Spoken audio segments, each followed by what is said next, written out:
Call to order the meeting of the Governance Committee and of the Military New York. And we're meeting here in Albany, New York, and Buffalo electronically. We're slightly late because of the delayed meetings, delayed other meetings. We've been diligently working. The meeting will start by Gerard Ronsky has been appointed a member of the committee. Thank you very much. We appreciate your intelligence and guidance. So we'll move to minutes of the May 7th meeting were distributed. Do I hear a motion to accept them or make some alterations? Can I move? Yeah, sure. Chair. Okay, they're approved. We're going to go right. You want to go right into the performance measurements or into the procurement? We can touch the performance measurements fairly Why don't we quickly. touch those quickly, and then we get into procurement. Karen Ellinger is here as well from Albany.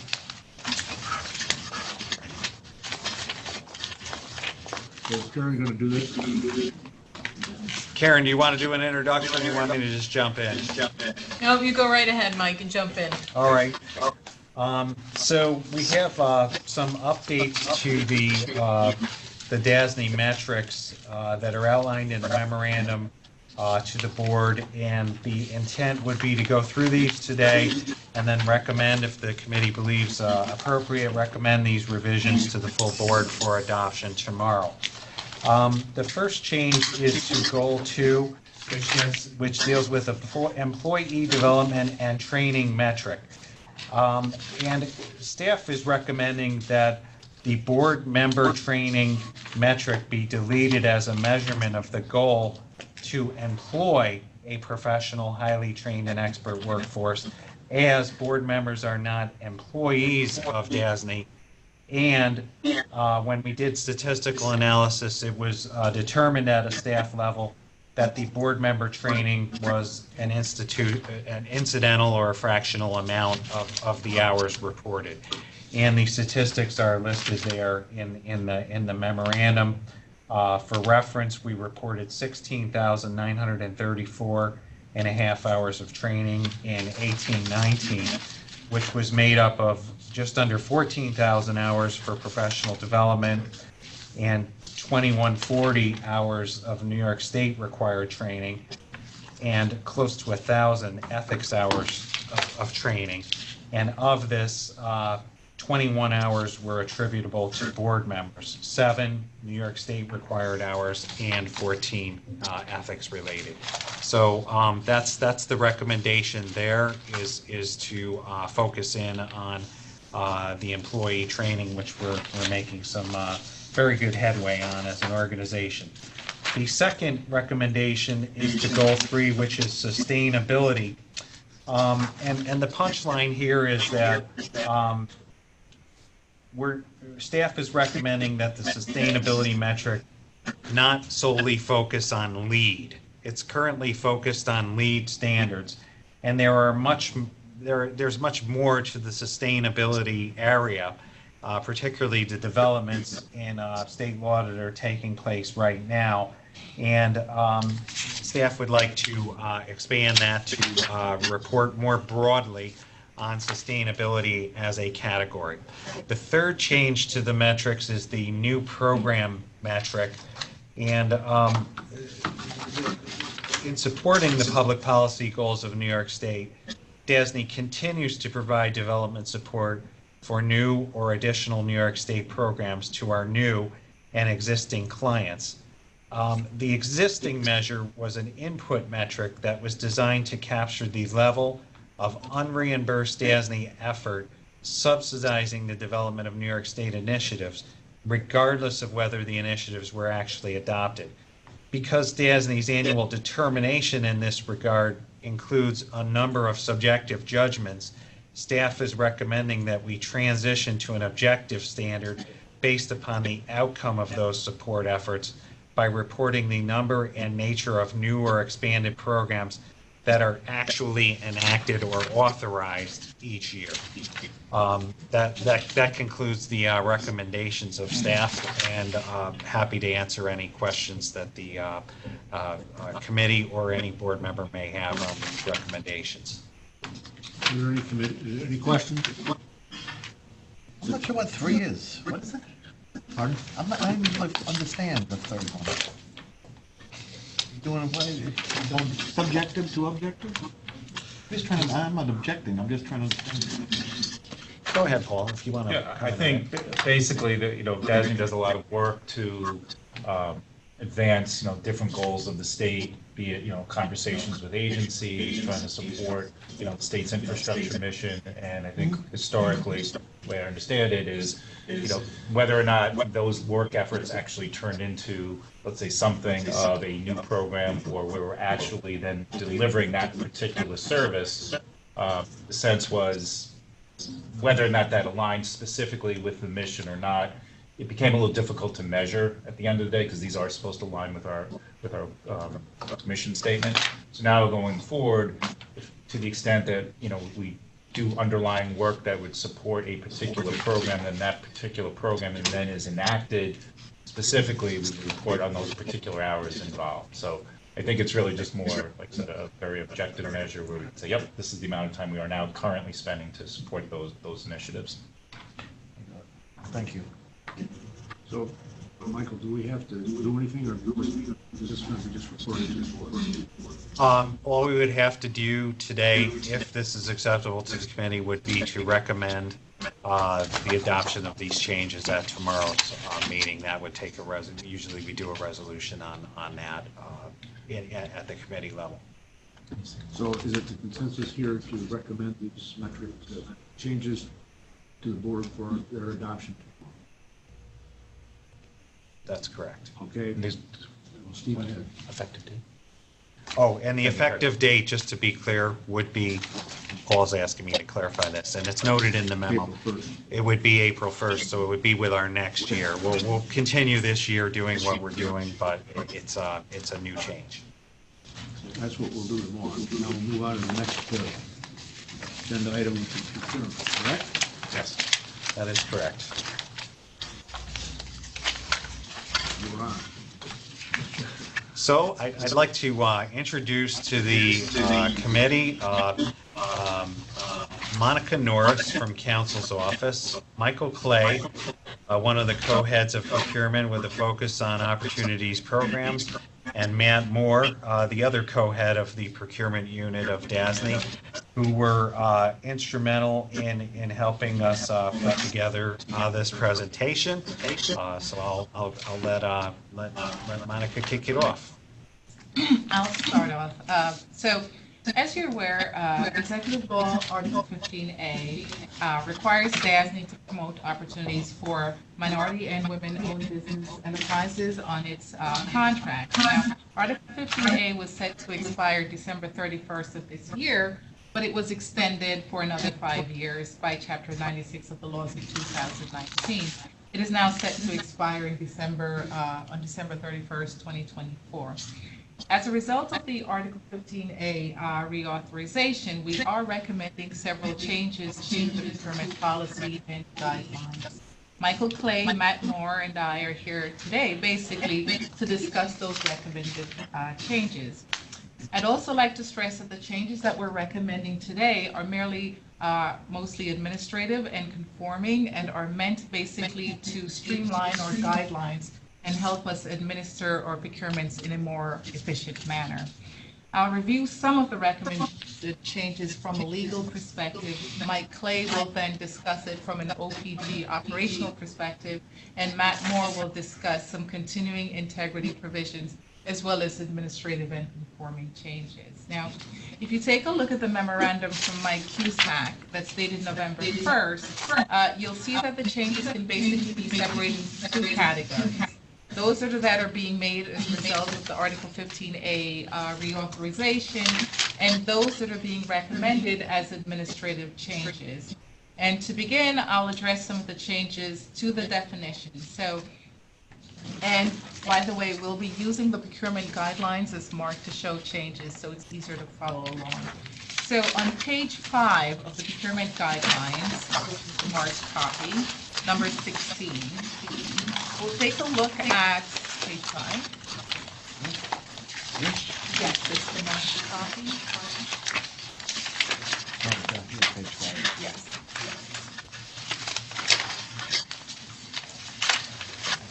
Okay, so first we'll take a look at the definition of minority-owned businesses. And I'd like to point out that the reason we're making this change is that, do you have it? Here or over here? Procurement guidelines and the market.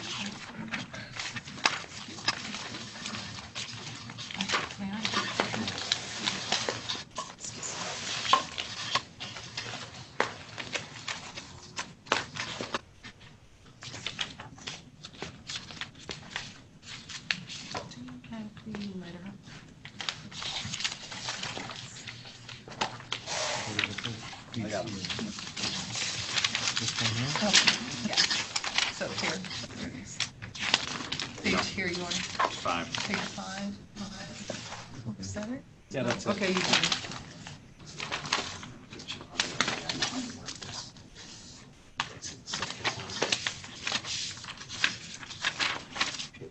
Yeah, okay. On a page 5. Got it? Yep, Okay. we got the right page 5. Okay, so we'll look at the definition of minority-owned business enterprise. And in discussing the changes we've made, I'd just like to point out that a similar analysis would apply to the definition of women-owned business enterprise when we get to that definition. And basically, you'll see on page 5 that we're recommending removing a detailed definition of minority-owned business. So the original definition pretty much tracked the definition in 15A. We're recommending removing the detailed definition and basically incorporating by reference the definition of minority-owned business enterprise. And basically what this does is whenever 15A is amended in the future, then we don't have to keep amending the guidelines to keep up. We'll be incorporating all the changes by reference. And another change we've made to that section is to include the phrase unless the context requires otherwise. And the reason we've done this is because there are different programs that are administered using a different definition of minority-owned business enterprise. So in order to be able to give us the flexibility to utilize different definitions and different programs, we're recommending that we include the phrase unless the context requires otherwise. Okay, with respect to, again, the definition of women-owned business, the same definition, the same analysis that applied to minority-owned business would apply to the definition of women-owned business. Does anyone have any questions? What would be another context? Well, for example, the definition in Article 15A refers to a business that's 300 persons or less. Different programs, for example, or discretionary purchases program requires we utilize a definition of 100 persons or less. So there's a different definition that's utilized there.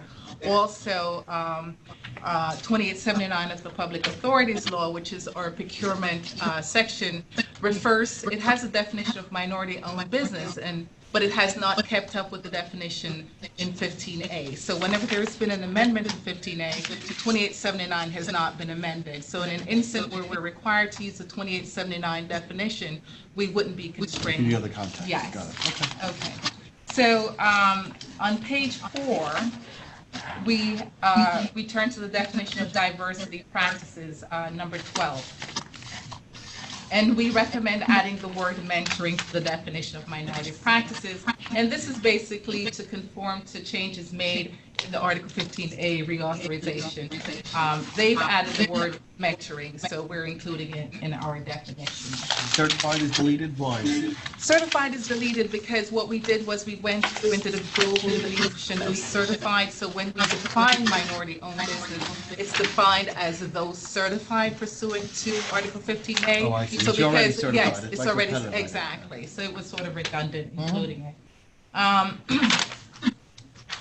Okay, so we've also included, with respect to diversity practices, reference to the Mentor Coordinate program that we're required to have pursuant to State Finance Law, Section 147. Now, on page 9, number 30, we turn to the definition of small business.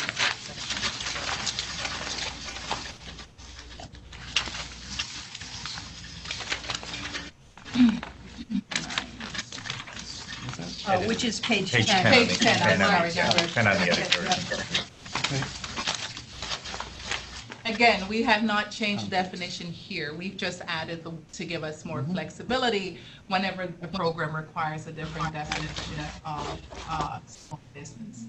One quick question for Mike. Mike, when we do the selections on the lawyer panel or the emerging firm panel, does this like apply, or is that sort of a separate process? No, these generally apply. We follow the same process as does the rest of the procurement division. It falls into the professional services category, so the application is a little bit different, but it's the same criteria to set it up. Sorry. That's quite okay. Okay, so this is on page 10 of the marked copy, number 32, disparity study. Okay, so here, basically, in the original guidelines, you'll see that we referenced the 2010 disparity study. Here, we're recommending removing specific dates, because ESD, the Empire State Development Corporation, is required to conduct a disparity study every 2 years. So rather than having to update the guidelines each time a disparity study is completed, we remove the specific year and just reference the disparity study that's conducted pursuant to Article 15. On page 13, certain discretionary purchases. Page 14 on the. 14 on the red line. Got it, yep. Okay. Okay, 14, I'm sorry. Okay, so here, the reauthorization for Article 15A, among other things, not only did it amend Article 15A, it also amended sections of 2879, Public Officers Law 20, Public Authorities Law, 2879, which is our procurement section.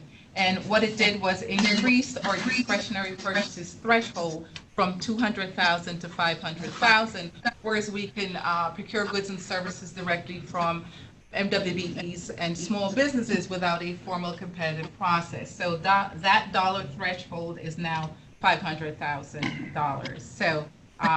So we've just made the changes. It's a conforming change in that particular respect. This came out of the amendment. Yeah, yes, it amended 2879. It was the chapter 96, I think, of the laws of 2019. It amended various sections of law, Article 15A being one of them, 2879 of the Public Authorities Law also being one.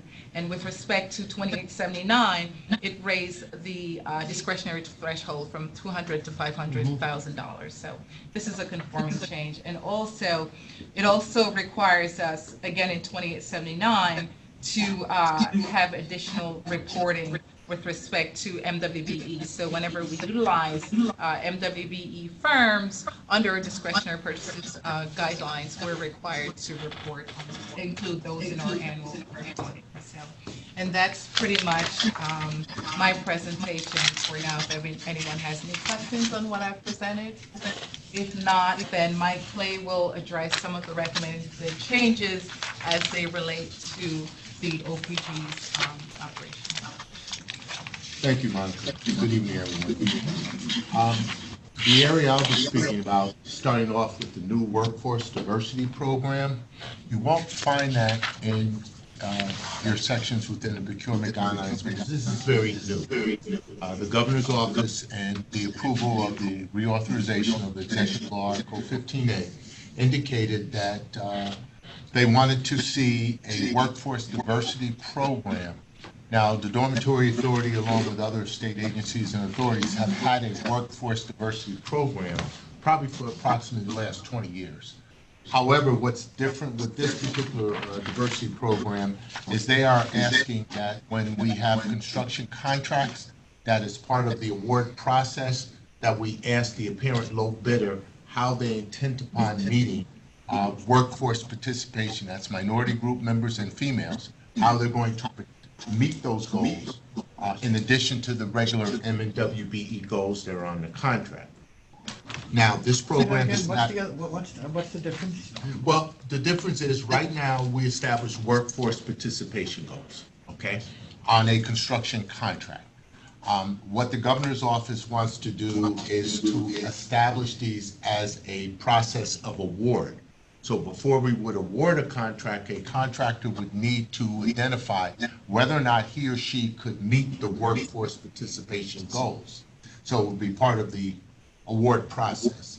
That is not what we're doing now. Right now, we award a contract, and then the contractor submits reports on a monthly basis indicating, and there's some contractors, how they would get diversity on the construction project. So it is a change. How they would meet their 30% or whatever the Well, it's a little specific bit goal different, Joanne, because it is not MWB, it's not businesses, this is workforce now. So this is Monica, myself, women working on the project as carpenters, electricians, plumbers, laborers. But direct employees or subs? Subs. They would be working for the contractors, not for DASNY. So it would be within the contractor's workforce. It would be not their the workforce. It's different from the MWBE contractors, whereas they meet the 30% MWBE goals. This is the workforce participation, so when the. Of the sub or the GC? Of the Both. G. Both. For clarification, would it help to look at this as, take for example, a majority-owned firm? They're looking at the composition of that workforce within the majority-owned firm. Not, did you hire an MWBE subcontractor? So you're looking at the composition of all firms. Is that an evaluation criteria? I mean, for award, do you have to determine that the They're plan? asking this to be done in the pre-award process, yes. Wow. So does this How do you do mean, does this mean I that, understand the point of it. I'm just saying, but to implement that. There's not been any direction provided. How do you do that? So, first of all, by the governor's They office. bid the job, and they gotta are you certifying? In other words, I'm bidding whatever, I'm bidding the HVAC contract, right? I'm the HVAC, I'm doing it direct, it's a Wixler job, right? And I'm now the contractor. Yep. I'm saying that my workforce, my employees that I'm going to be assigning to that job is going to be whatever the goals are, 30%. They're asking, correct, you're absolutely correct. And They if would they're be asking. not, And that's, then- Reject them? They would, they would need to present a good faith effort uh-huh, in terms of making that 30% goal, again, not business, as Mike just explained, this is all workforce Right. related.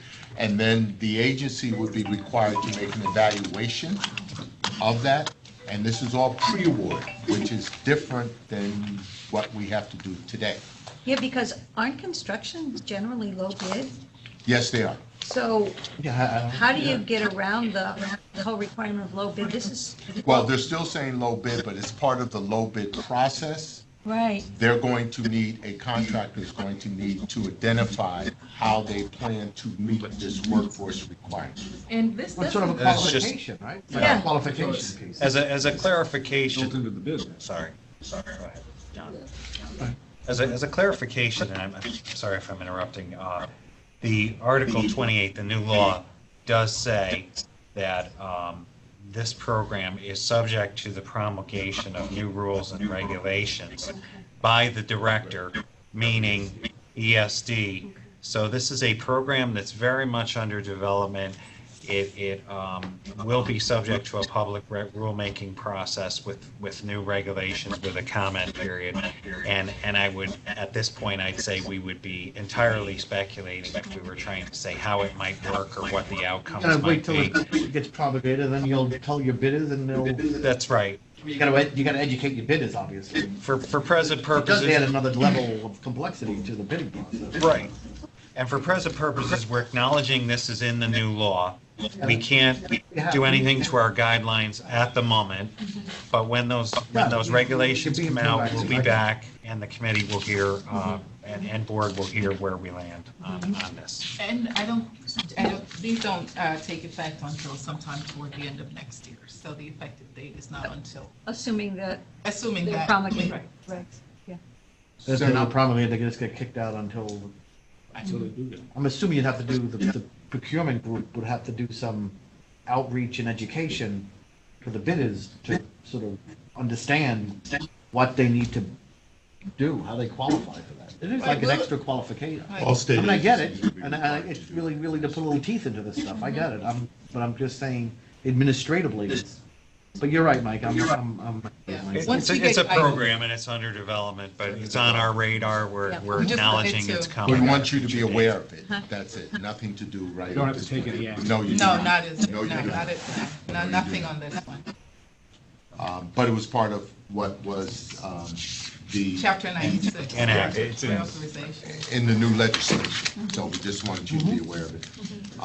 The next piece that was a DASNY related, we have, I don't know if some of the board members may remember, over the past 5 years, B would be Small Business Minority Women-Owned Business Enterprise Pilot Program. Is that a page? where are we? That would be in the memo from Mike and Monica. It would be page 2, you see B, Small Business Minority-Owned Business Enterprise Pilot Program. And then if you were to go to page 22 of the red line, paragraph G, Which is 24, right? 24, Yeah, you're- yeah, yeah. yeah. yeah, they're all over the place, I apologize. No, you're not In the supposed red line? 24. 24 in the red Yeah, line. yep. Paragraph G. Gee, this is all. Yes, Yes. yes, it's so new. So, let me boil it down for you and we can go through it. So in essence, DASNY, in an effort to help build capacity of minority women and small businesses, we embarked for the past 4 years or 5 years or so in our legislative program to the governor's office asking for approval to be able to build a mentor protege program. I'm paraphrasing it, I'm not calling it that, but for your understanding of it. Yeah, we've done that over the years. We did the whole surety thing. Surety We're trying bond, to do- you're yeah. correct, sir. That's correct. So this is an expansion of it. So this year, it was approved by both houses of the legislature as well as signed into law by the governor as part of the approval of 15A back in June of this year. So what does it do? What it does is it affords DASNY the opportunity to take 5% or $20 million cap of its annual budget to do procurement specifically for minority, New York State certified minority and women-owned businesses and small businesses. And then there is a training component to help the capacity of those businesses be able to bid on, and they would have to bid on DASNY projects, and then be able to get training and experience to be able to bid on those projects, thereby increasing the capacity. Because typically right now, minority women-owned businesses struggle to be prime bidders on projects for a number of reasons. It could be capital, insurance, experience, bonding. So what this program will do, and it's not built out yet, pretty much the same ideas under the workforce, except we don't need anybody's approval. The governor signed the law, so now we're working staff to build out the program. But what it will do, once it's established, which we're looking at maybe the spring of 2020, of having a program where MWBEs will be able to get training experience from consultants and then be able to bid on specific projects that DASNY would, I don't like to use the word set aside, but would have available for those businesses to compete against other businesses of similar size and scope. So they would Can you compete limit the against bonding other. capacity?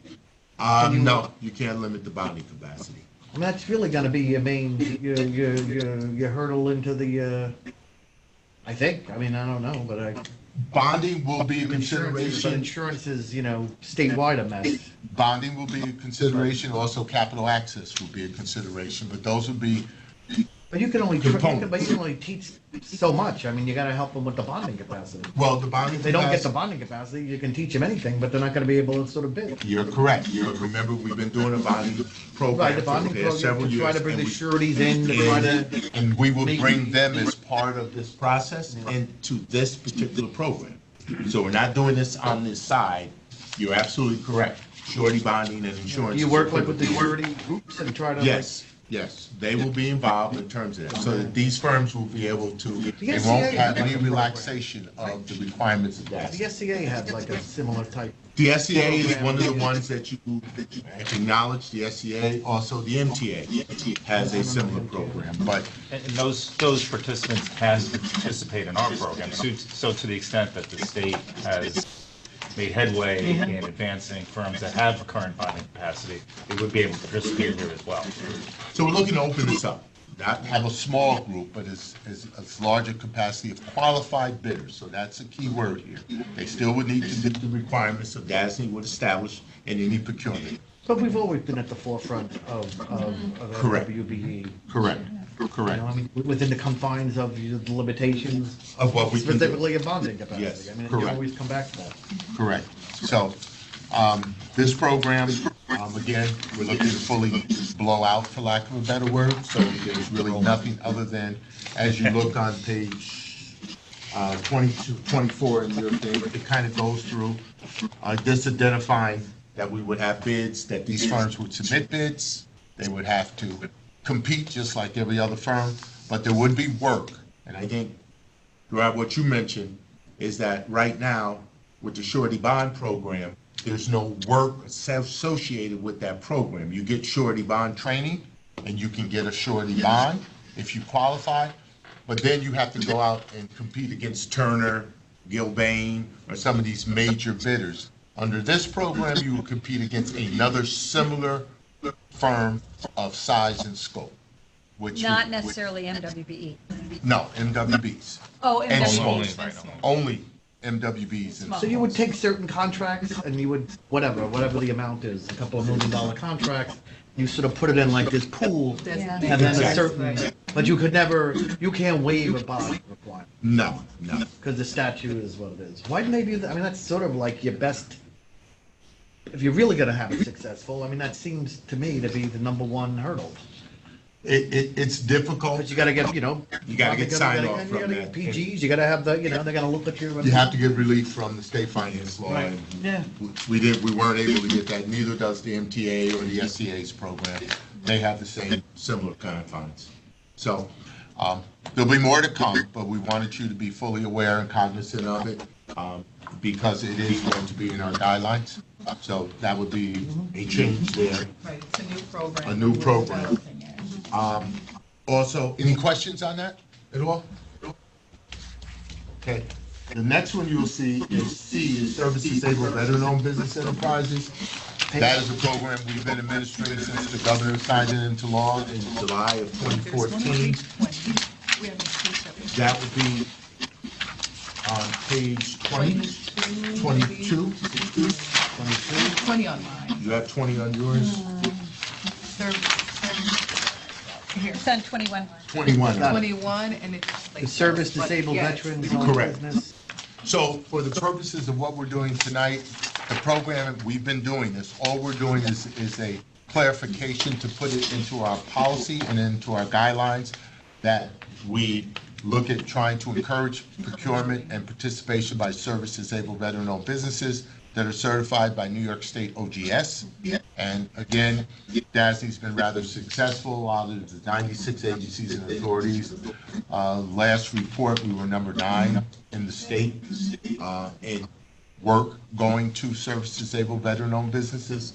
So we've been That's successful. a certification process that's done by, the OGS. same as a WMBE program. right? Correct, but it's done by New York State OGS. OGS. Yes. You work through their process to Yes. get their Correct. certification. Correct. Then you're in your, Yes. Correct. So we've done a number of procurements, both in professional services as well as construction. for services they provide in own businesses. Again, the purpose of this is just to note it in the guidelines and in the policy. No other change, nothing else that is appropriate with this. Any questions that you may have? So next, continuing on the presentations will be Matt Moore talking about continuing integrity as well as some other administrative. That's D, that's B, do we go back to D on the memo? That would be D. I got it now. Glad- Back in old time. Thank you, Michael. We're proposing additional changes, really consolidation changes to the guidelines to consolidate the vendor integrity provisions from professional service contracts and construction contracts into a single vendor integrity paragraph. The governor passed Executive Order 192 in January of this year, which was intended to provide uniformity among the state entities with regards to vendor responsibility. It obligates us to follow our process, our procedures with regards to vendor responsibility and determining if people are responsible or non-responsible. And that really hasn't changed. Where it changes is through the process of, through our vetting process, we're obligated to check the OGS website for entities that are debarred. Every state entity has to do that. We also have to check the state OGS website for entities that are non-responsible. And if anyone's debarred, they're done for the time frame. If you're non-responsible, you can't be used unless you get a waiver from the governor's office of general counsel. To the extent that we find someone non-responsible, they also go on the list, and no other state entity can use that entity from a contracting standpoint. So we've been incorporating all of this into our process over the last several months. We've been looking at additional reviews that we weren't doing before. We've expanded our role, and we're doing them in 1 steps, 2 steps, different amendment scenarios to make sure that we're capturing these reviews throughout. So the changes are really intended to really just conform our current practice with the obligations of 192, so that our guidelines are consistent with our practices and they're consolidated into a single spot. What form do we use now? Is it like a Vendex form, or is it statewide? Like the city has the Vendex, although different agencies have their own little variations sometimes, like HPP. It's a But if we have like it's a state form. It's a state form, like just It's not Vendex, but it's a state. similar type of question, disclosure, to drill down on the, Venrep. what's it called? Venrep. So the material changes are on page 27 of the guidelines. There's a few deletions in a couple of other sections where we've pulled those responsibilities out of professional services and construction contracts. But on page 27, that is the new vendor responsibility paragraph. It reaffirms the obligation for all primes to be responsive and responsible at the bidding phase as well as throughout the term of the contract. It extends down to subcontracts where we do the VRQ. Right now, that current level is $2 million. But we've also imposed an obligation on the part of every contractor to ensure that any sub that they're using is responsible, and there's basic metrics that we ask that we will ultimately be putting into our contracts, and to notify us if they become aware of any instance where a subcontractor is not responsible. And the burden shifts to the contractor to make that determination? Yes, we're imposing that as a contractual. What's the objective standard is? Like, how do I know my sub is not like, he's gotta be indicted, he's gotta be. As a state. Right. Yeah, you have to check the lists, Jerry, that Matt mentioned before for debarred and So what we have in here, legal authority to do business in the state of New York and possesses the integrity, experience, qualifications, and financial capacity to perform. So it's similar to the process that we go through to determine that someone is responsible. And at any point throughout the process, we also have the ability to step in, require a VRQ if we haven't already obtained one, and ask them to update it if they have submitted a previous one. So it's really trying to close the loop on the integrity so that there's an obligation at all levels for all subs, regardless of dollar value. Any questions on vendor integrity? Okay. The last few changes that we made or proposed changes that we made to the guidelines are various conforming cleanup changes. We've changed references from authority to DASNY throughout, just to clarify where we are today from a branding standpoint. We inserted responsive a couple places in the policy just to be consistent with who we want to be contracting with. We carried forward a definition of emergency contract from the policy into the guidelines from a consistency standpoint. We included a definition of non-competitive basis, again, just from a conforming standpoint because it wasn't previously defined. We included or his or her designee when we were referencing the sole source or single source procurements. Again, that's in the policy, so we did it from a consistency standpoint. And the annual report on procurement guidelines, we actually, to be consistent with current practice, we eliminated the obligation to do it for professional services because we're doing it for all contracts. So, So this covers also now, Mike, the underwriting of the bond counsel, or that whole process now goes through this type of? So I think that, again, the bond counsel selection process, to the extent the counsel is representing us, as a bond counsel does, number one, the guidelines would apply to that selection. Number two, under the bylaws, the board would approve the contracting of any counsel arrangements that we come to. That's why we do that. But that prime, like we have with the emerging firm piece, right? That's correct. That, the example, whatever, it's firm A, right? It's now has firm B as their sub-consultant, or, you know how we do use the accounting thing.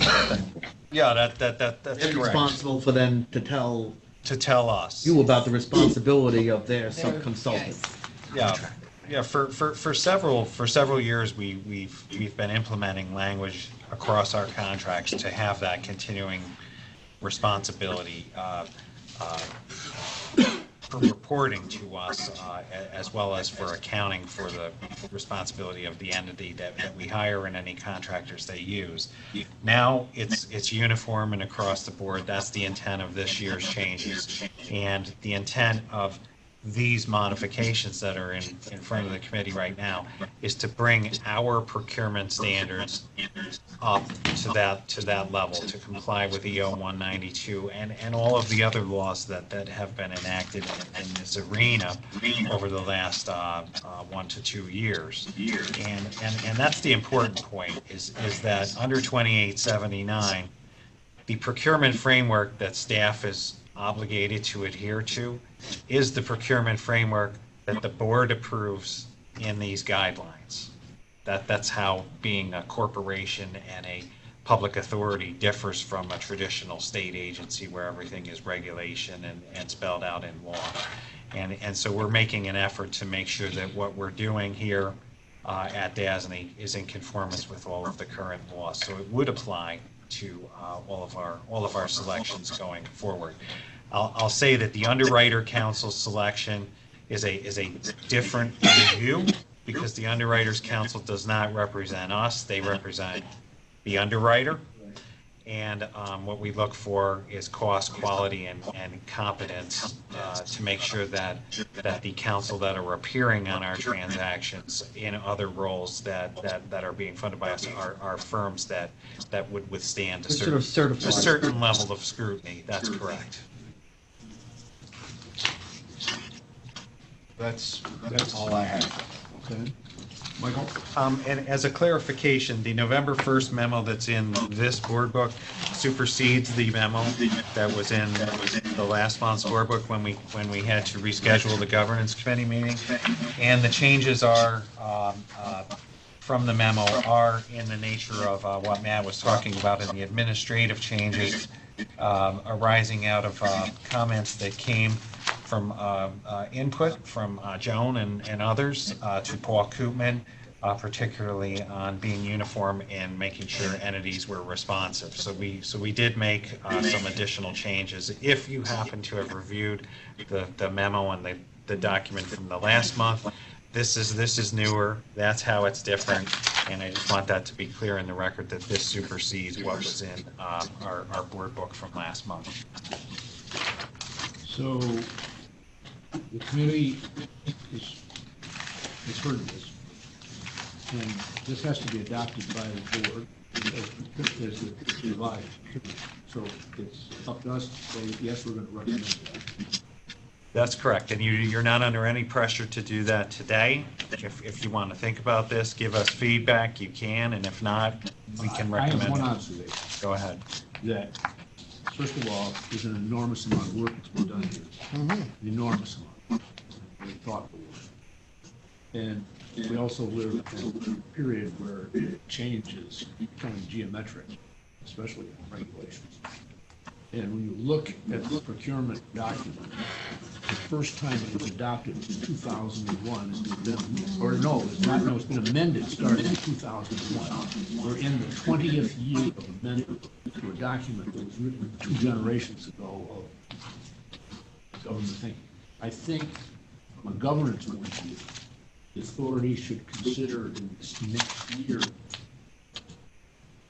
getting some help in redoing procurement guidelines to be more streamlined for today's market needs. I don't like, it's not one DASNY or anything like that. It's just that we just need to forget about what we did in 1998, because some of it may be obsolete. Sure it is. So that's my opinion. Because I think this creates an enormous amount of work to keep trying to revise something that's old. Thank you. Just an observation. I think some of it may be obsolete, but I bet it's been amended not to delete, but to add requirements, because my experience is we just keep putting more and more requirements on. But I think it is worth a look. But it has to be an independent, to me, it has to be an independent look. It can't be from everybody who's been playing on the inside with it for a long time. I mean, what is reasonable to do? And it's not trying to create a looser environment. It's just to try to make a more streamlined, more understandable environment for people who live in the district. That's my perspective. So is it the consensus of us? So what is the time? We don't have to do this at tomorrow's meeting. It's not on the agenda for tomorrow. That's correct. It's not on the board agenda for tomorrow, but if the committee wants to recommend it to the board, we could do that today. If there's anything you want us to change from what we presented today, we would take it back, change it, and come back at another committee meeting for the current year, recognizing that next year we're going to do a more comprehensive overhaul. This is way out of my job description. Based upon the questions that Gerard asked now, are there anything from your staff, people who've done this work, anything that they feel that they need to reconsider here? It sounds like you're just really bringing this thing in compliance with new codes and policies from the governor's office, I guess. That sounds like what it is. Sounds like to me. And it's not like it's us for us to question the judgment or the wisdom of it. It's sort of just trying to fix it sort of from a legal perspective. That's what I'm surmising. I might be wrong, but I think that's accurate. This has been one of the largest legislative actions that impacts our procurement guidelines that I've I think that been here first one, 7 while years, it, yeah. while it certainly has a clear goal and very good purposes, it's going to be a tough one to implement and to monitor, and to really like your subs and you're gonna pay for that. No such thing as a free lunch. I mean, you're gonna. That's a tough. That's. It creates a huge issue in rural areas of New York. I'm sure. And there is the ability to get an equitable workforce in northern New York is impossible. And political ramifications of doing that are not anti-minority.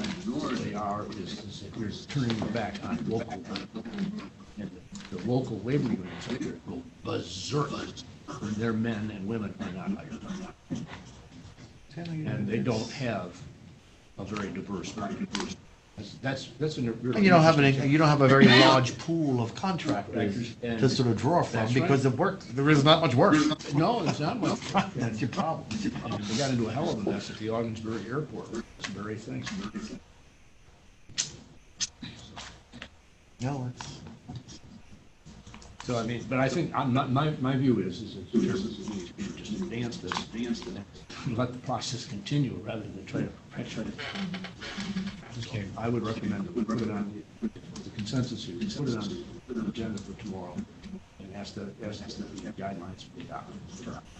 Or we could, I have to see if there's a resolution here in the book. We could do it in December. Okay, well, we could tell everybody that we're going to put a resolution forward in December. In December to recommend the, and we'll finalize everything here on the. Might want to read it. And the red line is a good way of looking Yeah, at it it. is. You could You can summarize. see what the change is. Well, thank you. It's been a long presentation, but there were a lot of Nice job. changes, and we wanted to make sure we brought the group in to Good work, and it's hard work. hear direct from the group that works with it every day. Yeah.